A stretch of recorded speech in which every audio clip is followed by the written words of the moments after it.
танымал әнші Алтынай Жорабаева екінші рет тұрмысқа шығып, өміріндегі аса бақытты күндерін басынан өткеріп жатқанға ұқсайды.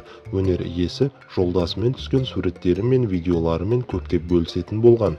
Алайда эстрада жұлдызының бұл жолы жариялаған жазбасы көпшілік көңілінен шықпаған көрінеді. Ерлі-зайыптылардың кезекті фотосы керісінше ел сынына ұшырады. Жорабаева желіде қызу талқыға қалған суретін Instagram парақшасына жүктеген. Фотода өнер иесі мен күйеуі сүйісіп тұрғанын көруге болады. Алайда ерлі-зайыптылар беттерін гүл шоғымен жауып қойған. Басқаға бақыт тілесең, Алладан 10 еселеп, 100 еселеп қайтады екен. Маған тілеген тілектеріңіз еселеп қайтсын, қымбатты оқырмандарым. Аллама сансыз мадақтар мен шүкірлер деген жазба қалдырған әнші. Бақыттан басы айналған эстрада жұлдызының бұл әрекетіне қатысты оқырмандарының пікірі екіге бөлінген.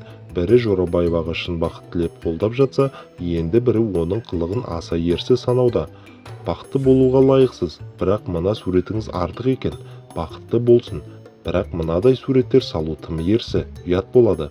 Бір емес, 4 қызғалдақ өсіріп отырсыз ғой, сөзім жоқ.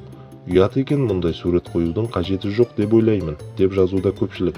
Оған қоса өнер иесі жолдасы екеуінің орманда серуендеп жүрген сәтінен видео жариялаған.